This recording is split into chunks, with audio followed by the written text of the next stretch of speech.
In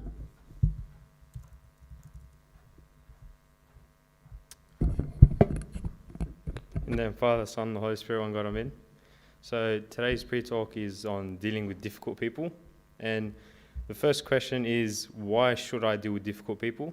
And the answer is, it's our calling as Christians to deal with everyone with love and compassion.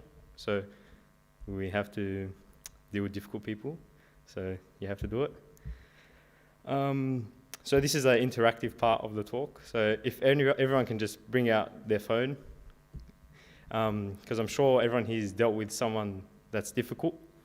So if you can get your notes up on your phone, I'll give you guys like 10 seconds to do that.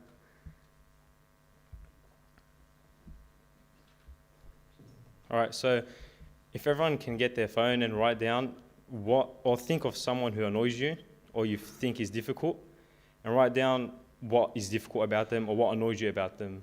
So just on your phone, list it. Don't tell anyone. It's personal.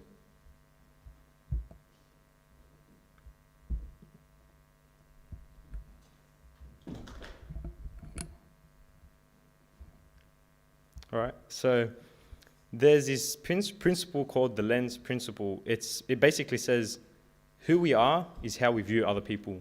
So it's pretty simple. So who you are is how you see people. So when I judge someone or consider someone to be difficult, it's my view of them to be difficult. So if, for example, there's this one person in front of me, right? If I view them differently to you, the only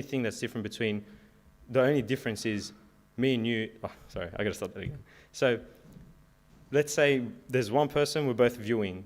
I think this person is difficult to deal with, they're annoying, but someone else says, they're not annoying, I don't know what's wrong with you, they're perfectly fine. The only difference, there's nothing changing about that person, it's me who's perceiving that person differently. So, for example, Daniel and I are viewing Andrew. I think Andrew's annoying, Daniel thinks he's not annoying. Andrew's still the same person, but I'm the one that's got the problem. Yes, Chris? What if everyone finds them difficult? Then maybe there's something about that person that is difficult, but we have to follow our calling and treat them with compassion, because there's also this thing that says hurting people will hurt people. So people who are hurt inside will tend to release their hurt or their problems, and they'd release it on you. So you have to treat them with compassion, understand that not everyone is living a happy life, and when they come out of home where they might be experiencing a lot of trouble, they might be taking that out on you because that's their way of releasing what's inside. So just, I guess, if there is someone that, like a lot of people that think this person's got a problem, then maybe everyone should work on themselves, I guess, or this person should just try to get better. So one of the, something we could do as a youth is compliment everyone. So if you're walking around, if you see something, don't make it an empty compliment, mean what you say and compliment this person, because a compliment goes a long way and it may change someone's day completely. And that's the same with the negative comment. That could stick with someone for long and really hurt that person. The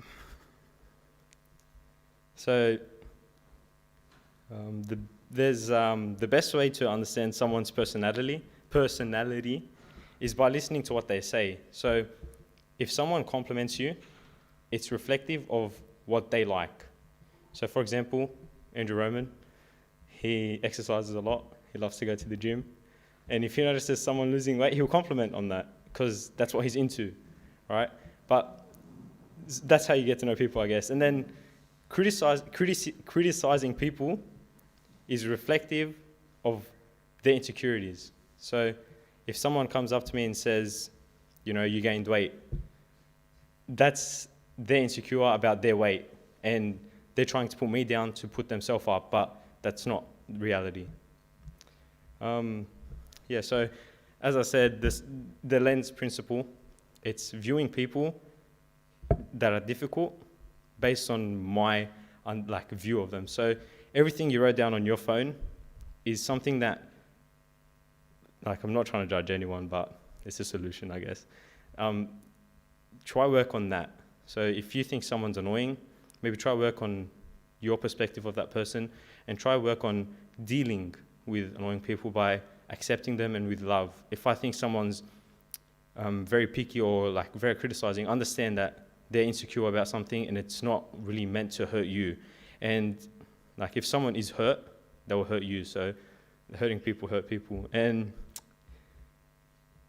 something when Paul told me once, because I was finding it difficult to deal with someone, was to pray for that person. So seriously pray for them, and seriously pray for their success and for their peace, for their happiness, because even if it doesn't change them as a person, it will change your view of that person. So let's say, for example, I'm dealing with someone, very difficult person to deal with, whatever, etc. I should go home, pray for this person, and really mean what I say, pray for their success, their happiness, so God really rewards them. And it works, because I've experienced. So just pray for that person, and you will live a much more peaceful life, and life is just a lot easier that way, and you get to interact with people a lot better. Yeah, and glory be to God forevermore. Amen. Does anyone have any questions? Okay, thank you.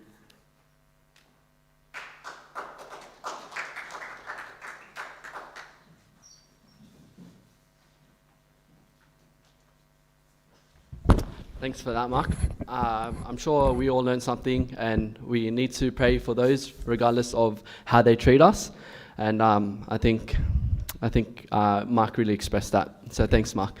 That being said, what we'll do is we will start the main talk now. But before we do, I need to remind everyone again that social distancing does apply tonight. So yeah, if you're close to someone, obviously spread out a bit more.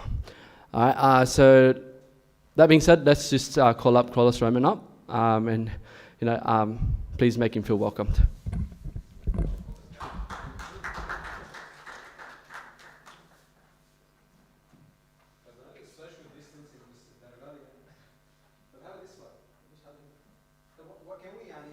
As a favor, do me a favor, a small favor. And even one person everywhere, like doesn't have to be all the way at the back and then everything. Because I like, it's nice to be interactive, to see your faces. Because I feed off, are you guys sleeping?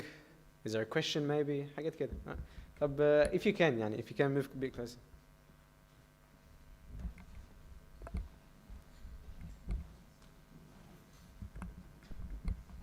And I'll move closer as well. See? I'm compromising.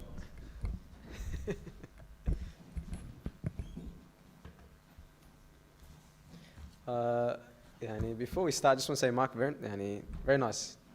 Was it the lens principle? Yeah.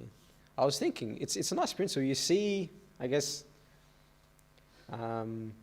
sort of yourself in that person, maybe, from your own perspective. All right? Imagine you saw Christ in that person. I think it's nice. Like, will that change? If I see Christ in myself, will I see Christ in someone else? It's an interesting principle. I really liked it. Very good job on the pre-talk. Hi guys, how's everyone going? Excellent. Abraam, I miss you. All right, in the name of the Father, Son, and the Holy Spirit, one God, amen. So what's our series, guys? What's our series? Guard your senses. Sah. What topics have we done so far? Clue me in. What topics have we done? So guard your eyes. Very good. And that's it. Beautiful. Right. Is this the concluding as well for the series? Oh, second.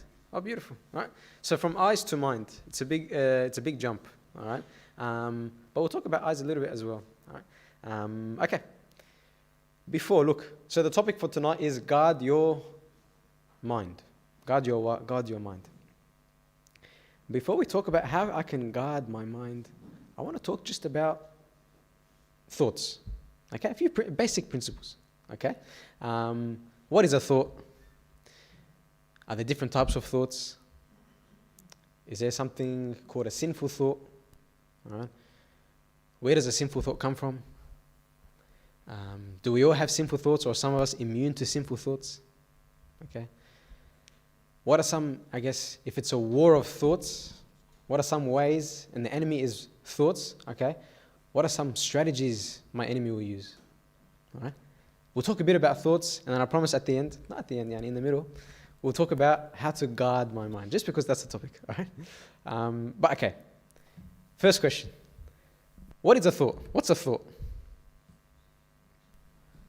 Shout out, just one word answers. Doesn't have to be anything complex. What is a thought? What's a thought? Anything. An idea that just jumps into your mind. Beautiful, an idea. What's a thought?